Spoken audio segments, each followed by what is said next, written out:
जिस समय इंडिया से जो पैसा बाहर निकला है उतने ही दौरान चाइना में और ब्राजील में इन्वेस्टमेंट्स बढ़े हैं। जितने भी इन्वेस्टर्स हैं, छोटे बड़े, हर तरह के, सबके मन में सिर्फ एक ही सवाल है कि मार्केट और कब तक गिरेगा।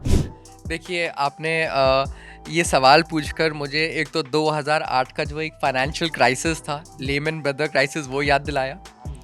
फिर आपने मुझे 1991 में जो हर्षद मेहता स्कैम है वो याद दिलाया। केतन पारिक स्कैम का आपने याद दिला दिया। .com क्राइसिस याद दिला दी। मैं ये ज़रूर बता सकता हूँ कि मार्केट जितना गिरा है, क्या उतना गिरने की इसकी संभावनाएं हैं या नहीं है? तो इसका जवाब है ना। भारतीय शेयर बाजार में गिरावट से हाहाकार मचा हुआ है। इन्वेस्टर्स परेशान है। फरवरी का महीना 28 दिन का होता है। इस 28 दिन में इन्वेस्टर्स के लगभग 41 लाख करोड़ रुपए डूब चुके हैं। लगातार 5 महीने से मार्केट में गिरावट देखने को मिल रही है। साल 1996 के बाद ऐसा पहली बार हो रहा है कि लगातार 5 महीने निफ्टी में गिरावट देखने को मिली। ऐसे में इन्वेस्टर्स परेशान हैं, तो जानना ये भी ज़रूरी है कि आगे क्या होगा। क्या मार्केट में ऐसे ही गिरावट बनी रहेगी? इन्वेस्टर्स के पैसे क्या ऐसे ही डूबते रहेंगे या सुधार होने की उम्मीद है? इसके अलावा ये भी समझेंगे कि एसआईपी से लोग जो एसआईपी अकाउंट से क्यों बंद कर रहे हैं, इन्वेस्टमेंट क्यों बंद कर रहे हैं, म्यूचुअल फंड पर इसका कितना नेगेटिव इम्पैक्ट पड़ रहा है वो भी समझेंगे, और आने वाले समय पर इसमें क्या सुधार की उम्मीद है। हमारे साथ वेल्थ मैनेजर हैं सिद्धार्थ शर्मा। बहुत बहुत स्वागत है सर आपका। Thank you so much bridge, इस शो पे बुलाने के लिए, और एक ऐसे वक्त में बुलाने के लिए। मुझे लगता है जहाँ पे इन्वेस्टर्स काफ़ी परेशान हैं, उनको एक प्रॉपर हैंड होल्डिंग की ज़रूरत है। और मुझे लगता है वो एक सवाल है जो वो सुनना चाहते हैं कि अब आगे क्या। तो मुझे लगता है कि इस शो के माध्यम से, आई एम श्योर आप इस शो के दौरान मुझसे ये सवाल ज़रूरी पूछ लेंगे। तो मैं चाहता हूँ कि इस शो के माध्यम से हम इन्वेस्टर्स तक ये बात पहुँचाएँ कि आगे क्या। बिल्कुल। जैसा कि आपने बताया आगे क्या, तो पहला सवाल यही है। जितने भी इन्वेस्टर्स हैं, छोटे बड़े, हर तरह के, सबके मन में सिर्फ एक ही सवाल है कि मार्केट और कब तक गिरेगा। देखिए, ये तो एक बहुत ही डिफ़िकल्ट सवाल है। आपने मुझसे $1 मिलियन क्वेश्चन पूछ लिया कि मार्केट कब तक गिरेगा। मैं ये ज़रूर बता सकता हूँ कि मार्केट जितना गिरा है, क्या उतना गिरने की इसकी संभावनाएं हैं या नहीं है? तो इसका जवाब है ना। मार्केट ने ऑलरेडी बहुत ज़्यादा करेक्शन दे दिया है। इनफैक्ट अगर मैं आज की डेटा और स्टैटिस्टिक्स देखूं तो मार्केट्स ऑलमोस्ट जो निफ्टी है वो 15% से ज़्यादा करेक्ट हो चुका है अपने ऑल टाइम हाई से। 27 सितंबर को मार्केट्स ऑल टाइम हाई पे थी 2024। तब से लेकर आज तक मार्केट्स ने 15% का करेक्शन दिया है। इनफैक्ट आज का जो एक फॉल है वो एक बहुत ही अनएक्सपेक्टेड फॉल था, और उसका रीज़न जितना समझ पा रहे हैं वो ये है कि आज लास्ट डे है फरवरी का, तो आज एक्सपायरी था, तो रोल ओवर्स होते हैं आज के दिन। तो आज काफ़ी सारा पैसा जो है वो मार्च के फ्यूचर्स में भी मूव करेंगे। तो उसके कारण क्या होता है, डोमेस्टिक जो इन्वेस्टमेंट्स होते हैं वो थोड़े हल्के हो जाते हैं। But because foreign institutional investors लगातार अपना पैसा बाहर निकाले जा रहे हैं, और उसका कारण ये था कि डॉलर जो एक इंडेक्स है या डॉलर एज अ करेंसी है वो बहुत स्ट्रांग होती जा रही थी। और उसका रीज़न आप सबको पता है कि ट्रंप ने जो अपनी ट्रेड टैरिफ्स पॉलिसीज़ लेकर आया है, जिसके कारण काफ़ी फियर है। कभी वो चाइना के अगेंस्ट लगा रहे हैं ट्रेड टैरिफ्स, कभी वो कनाडा के अगेंस्ट लगा रहे हैं। उन्होंने इंडिया को भी 3 महीने का एक मोरेटोरियम पीरियड दिया है। उसके कारण एक थोड़ी सी एक एंशियसनेस बोलते हैं या एक फियरफुल एक इन्वायरमेंट है वो बना हुआ है, एक फियर बना हुआ है पूरे एक इकोसिस्टम में, जिसके कारण मार्केट्स एक नेगेटिव सेंटिमेंट्स के थ्रू मूव कर रही है एक बियर फेज में। सवाल दोबारा मैं उसी पॉइंट पे आता हूँ जो आपने पूछा, ये कब तक और गिरने के चांसेस है और कहाँ तक गिरेंगे। देखिए, और मैं जवाब भी वही दूंगा कि एग्जैक्ट पॉइंट टू पॉइंट बताना तो बहुत मुश्किल है, लेकिन मुझे ऐसा लगता है कि ऑलमोस्ट 90-95% का जो ब्लड बाथ है वो ऑलरेडी हो चुका है। वो ऑलरेडी हो चुका है क्योंकि फॉरेन इंस्टीट्यूशनल इन्वेस्टर्स काफ़ी इंडिया से उन्होंने पैसा निकाल लिया है। डोमेस्टिक इंस्टीट्यूशंस और रिटेल इन्वेस्टर्स जो है वो पंप इन किए जा रहे हैं पैसे को इंडियन मार्केट्स के अंदर। तो नेक्स्ट फाइनेंशियल ईयर, इनफैक्ट अप्रैल में ऐसा माना जा रहा है, बिकॉज अब 12 लाख तक का जो एक टैक्स एग्जेम्पशन है उसके कारण डोमेस्टिक रिटेल इन्वेस्टमेंट्स और ज़्यादा बढ़ेंगी। और जो क्वार्टर फोर के जो रिजल्ट्स हैं वो क्वार्टर 2 एंड क्वार्टर 3 से बेटर आएंगे। और ये जो इंडियन मार्केट्स हैं, जैसे ही इसमें एक ट्रिगर आएगा क्वार्टर रिजल्ट्स बेटर होने के, संभावनाएं जनरेट होंगी, आप देखेंगे कि मार्केट्स में एक वी शेप रिकवरी आनी स्टार्ट हो जाएगी। तो बेसिकली इस समय हम सिर्फ एक क्वार्टर अर्निंग्स का वेट कर रहे हैं, जो कि बाय डिफॉल्ट है क्वार्टर 4 की रिजल्ट के जो अर्निंग्स हुए वो क्वार्टर 2 और क्वार्टर 3 से बेटर ही आएंगे। जैसे ही ये रिजल्ट का सीजन आएगा, मार्केट्स में एक पॉजिटिव एक होप और एक्सपेक्टेशंस जनरेट हो जाएंगी, and as a result of it markets positively react करनी स्टार्ट कर जाएंगी। बिल्कुल, जैसा कि आपने बताया कि फॉरेन इन्वेस्टर्स जो हैं लगातार पैसा विड्रॉल कर रहे हैं यहाँ से, तो वो इन्वेस्टर्स अपने पैसों का क्या कर रहे हैं, पहला सवाल है। दूसरा ये है कि मैंने अभी एक रिपोर्ट पढ़ी तो इसमें ये भी मिला कि कुछ इन्वेस्टर्स चाइना में इन्वेस्ट करने लग गए हैं। बहुत जो आपने रिपोर्ट पढ़ी है वो काफ़ी सटीक रिपोर्ट है। फॉरेन इंस्टीट्यूशनल इन्वेस्टर्स जब भी कोई भी एक इकोसिस्टम में इन वर्ल्ड इकोसिस्टम में जब भी कोई डिस्टर्बेंस पैदा होते हैं, तो जो सबसे स्ट्रॉन्गेस्ट करेंसी है पैसा वहाँ जाकर लगना स्टार्ट हो जाता है। जनरली जो फॉरेन इंस्टीट्यूशनल इन्वेस्टर्स जो इंडिया इन्वेस्टमेंट्स जो आता है वो यूएस डिनोमिनेशंस में आता है, तो इसलिए वो जब पैसा जाता है वो यूएस ट्रेजरी के अंदर वापस चला जाता है। मतलब मैं इसको थोड़ा सिंप्लीफाइड फॉर्म में बोलूँ तो इंडिया से निकलकर पैसा यूएस में चला जाता है। अगर आपने जैसे चाइना की बात करी, अगर मैं बोलूँ कि अप्रॉक्सीमेटली जिस समय इंडिया से जो पैसा बाहर निकला है उतने ही दौरान चाइना में और ब्राज़ील में इन्वेस्टमेंट्स बढ़े हैं।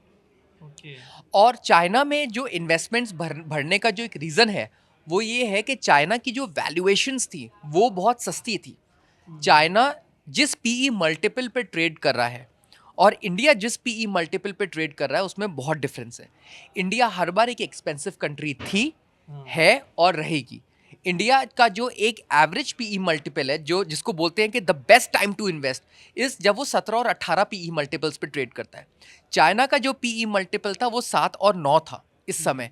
सो as a result of which foreign institutional investors को ये लगा कि चाइना एज अ करेंसी एक सस्ती इकोनॉमी है, उसका वैल्यूएशन सस्ता है, वहाँ से रिटर्न्स आने के चांसेस रिलेटिवली ज़्यादा है। As a result of it जो पैसा है वो चाइना के अंदर डिप्लॉय हुआ, जहाँ से अप्रॉक्सीमेटली 13% के रिटर्न्स आ चुके हैं अभी तक चाइना एज एन इकोनॉमी के कारण। अगर आप हैंगसेंग इंडेक्स को देखें तो वो एक प्रॉपर मापदंड है ये डिसाइड करने के लिए कि चाइनीज़ मार्केट ने बेटर परफॉर्म किया डिस्पाइट द फैक्ट कि चाइना की economy is not doing so well. और इनफैक्ट मैं बोलूँ तो इंडिया के केस में एग्जैक्टली उल्टा है, Indian economy is doing well. अगर आप इंडिया के जो भी इन्फ्लेशनरी फिगर्स हैं, अनएम्प्लॉयमेंट फिगर्स हैं, आपको पता है कि इस रुपी के स्लाइड को कंट्रोल करने के लिए दोनों फाइनेंस मिनिस्टर एंड आरबीआई ने अपनी जी तोड़ मेहनत कर ली। Like for example finance minister ने तो 12 लाख तक का एग्जेम्पशन कर दिया इनकम टैक्स में, और आरबीआई ने रेट कट कर दिया 25 बेसिस पॉइंट का, और डॉलर स्वैप भी किया है। और अभी वो ओएमओस के बारे में भी और बात कर रहे हैं, जहां वो बॉन्ड्स खरीद कर रुपी फ्लोट करना चाहते हैं मार्केट में, सो दैट ये जो करेक्शन जो है मतलब या ये जो रुपी जो वीक हो रहा है उसको कंट्रोल कर सकें।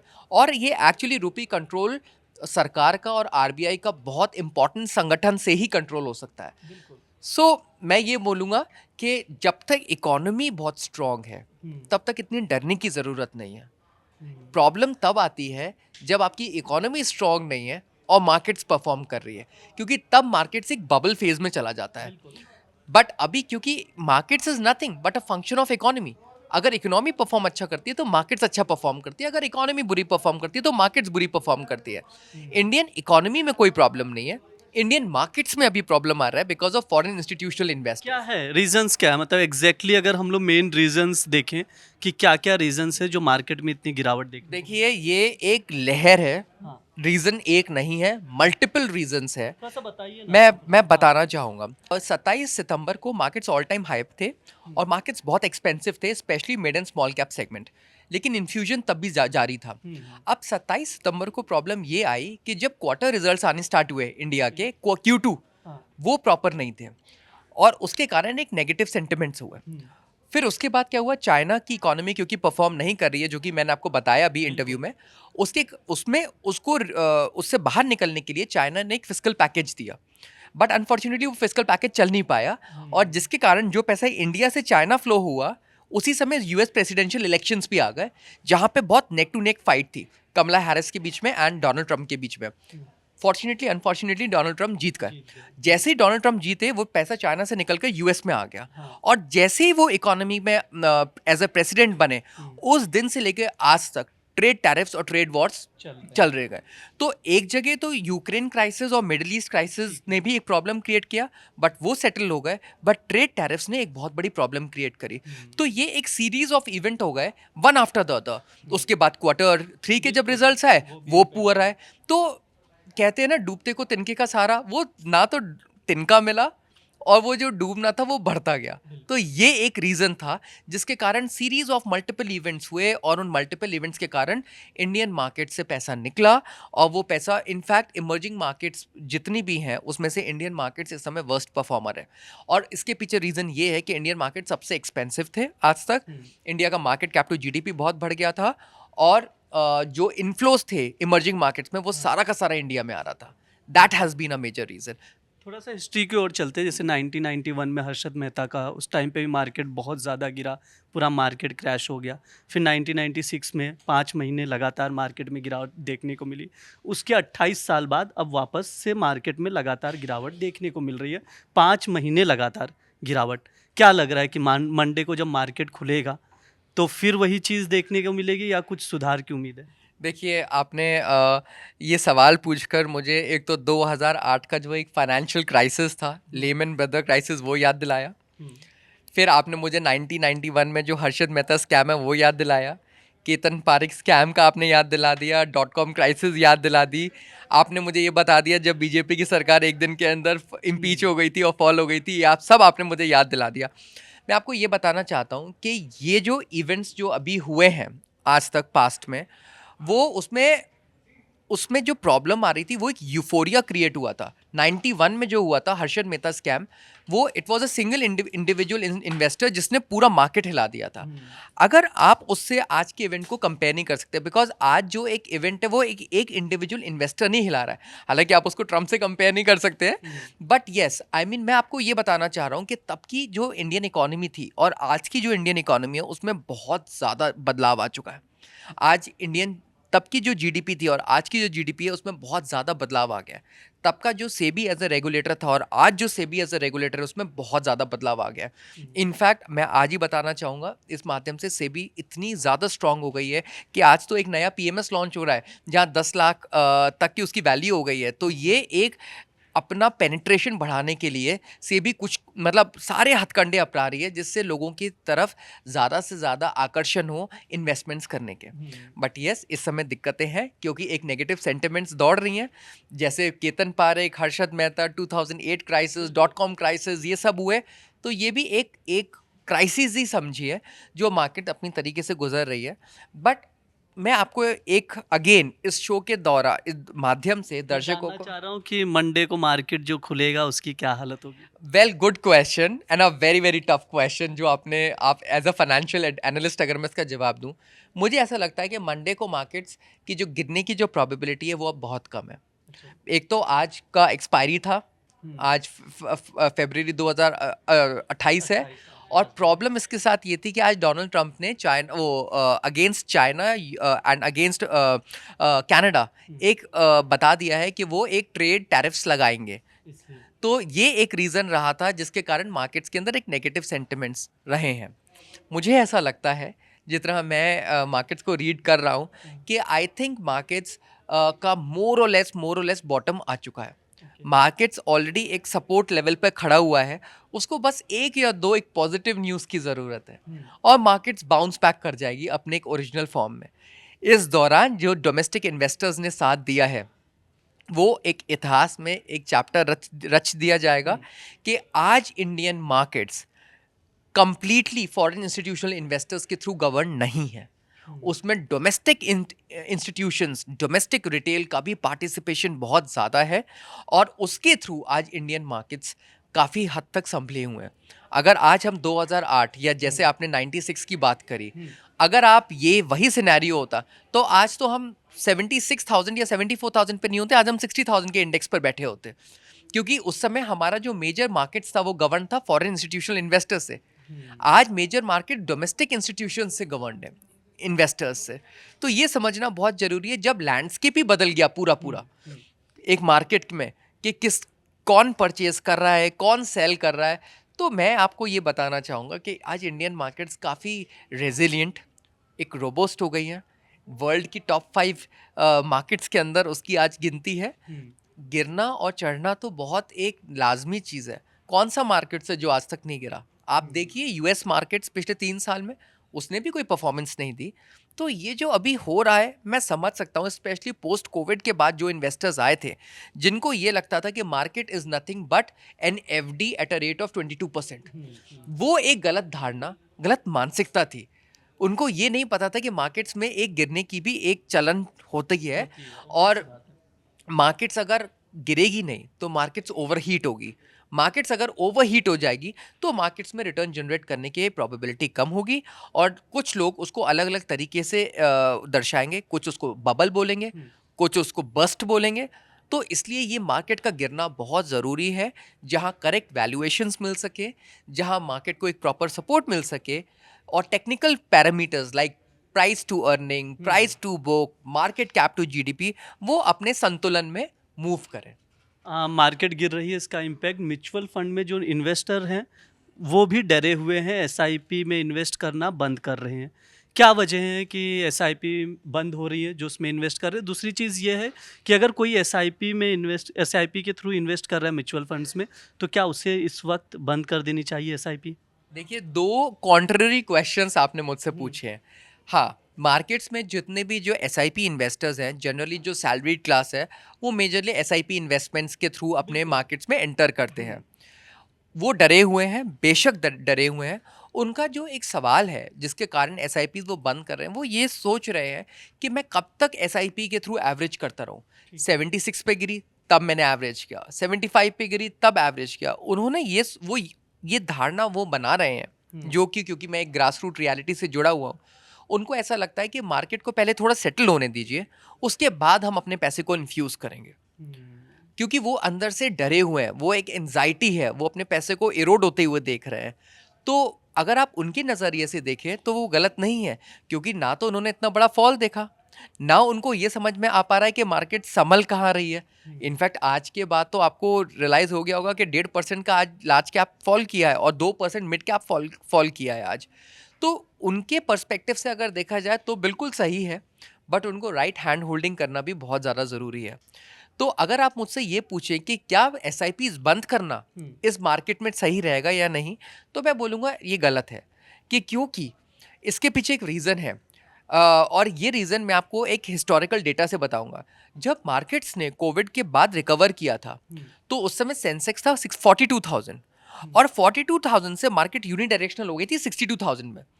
जब 42,000 पे थे तब इन्वेस्टर्स ने बोला अरे मार्केट तो बहुत महंगी है, उसको थोड़ा गिरने का इंतजार करते हैं, तब जाके हम अपना लमसम और एसआईपीज इन्वेस्ट करना स्टार्ट करेंगे। बट वो गिरी नहीं, और वो 42 से सीधे 62 पहुंच गई।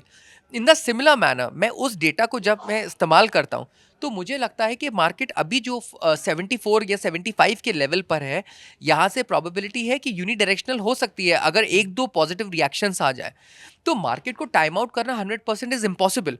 वो किसी वॉरेन बफे ने भी ये बोला, it is very difficult to time out the markets. तो मुझे ऐसा लगता है कि एसआईपीज बंद हो रही हैं, ये एक निराशाजनक एक स्थिति है, ये गलत स्थिति है। बट मैं चाहूँगा कि इस समय मेजॉरिटी ऑफ द पैसा इनफैक्ट अगर इन्वेस्ट होना चाहिए, बिकॉज जब भी आप इन्वेस्टमेंट करते हैं, और मैं दोबारा बोलना चाहूँगा, जब भी आप इन्वेस्टमेंट करते हो आप एक लॉन्ग टर्म नज़रिए से इन्वेस्टमेंट करते हो। आप 2 महीने, 4 महीने, 8 महीने, 1 साल के नज़रिए से नहीं इन्वेस्ट करते हो। इनफैक्ट फाइनेंशियल एडवाइजर्स और जितने भी पोर्टफोलियो मैनेजर्स हैं, जब भी पोर्टफोलियो डिज़ाइन होता है तब गोल बेस्ड प्लानिंग होती है। ये आपके रिटायरमेंट के लिए, ये आपके बच्चे की पढ़ाई के लिए, ये आपके बच्चे की एजुकेशन, शादी के लिए। तो जब वो गोल बेस्ड प्लानिंग हो रही है 15-15 साल, 10-10 साल, तो घबराना किस चीज़ के लिए? 6 महीने के लिए, 6 महीने के अगर आप घबरा गए तो फिर आप 15 साल की जर्नी कैसे आप तय करेंगे? क्योंकि 15 साल में तो उतार चढ़ाव तो आएंगे ही आएंगे आपको। इनफैक्ट मैं अगेन, आपने इस शो को इस समय आपने जो टेलीकास्ट कर रहे हैं, जब एक सनसनी सी फैली हुई है, एक एंजाइटी और स्ट्रेस फैला हुआ है इन्वेस्टर्स के अंदर, ये एक बहुत ही स्ट्रॉन्ग मैसेज है जो मैं इन्वेस्टर्स को मैं देना चाहूँगा कि मार्केट्स जितना 14 साढ़े 14% अभी तक गिरा है, वो इतना दोबारा नहीं गिरेगा। पॉइंट 1, आप अपनी जो एस को डर के कारण, घबराहट के कारण जो बंद कर रहे हैं, आप उस एस को बंद मत करिए। इनफैक्ट आप मोर एंड मोर यूनिट्स खरीदिए इस समय, क्योंकि क्या पता ये लेवल्स दोबारा ना मिले। मार्केट जब अपनी यूनिडायरेक्शनल लहर पे जाता है ना, तब भी वो अनकंट्रोलेबल हो जाता है। तो इस समय मार्केट्स के गिरने का फ़ायदा उठाएं, एंजाइटी को कम करें, पेशेंस लेवल को ज़्यादा करें, और अपनी एस को निरंतर, जिस तरीके से, जिस धाकड़ता से अभी तक इंडियन इन्वेस्टर्स ने एस के थ्रू कैपिटल मार्केट्स को प्रोटेक्ट करके रखा है, मैं चाहूँगा कि वो अपनी एस को कंट्रोल कर उसी तरीके से इन्वेस्ट करें और आगे बढ़ाएं मार्केट्स को। बहुत बहुत धन्यवाद सिद्धार्थ हमसे बात करने के लिए। जैसा कि सर ने बताया, एज अ एक्सपर्ट एडवाइस दी आप लोगों को कि एसआईपी बंद करने की ज़रूरत नहीं है, पहली चीज़। दूसरी चीज़ ये है कि फ्यूचर में जो मार्केट है उसमें गिरावट धीरे धीरे कम होगी और मार्केट में सुधार की उम्मीद है। इसी तरह के वीडियोज़ देखने के लिए आप लोग जुड़े रहिए दैनिक जागरण के साथ। शुक्रिया।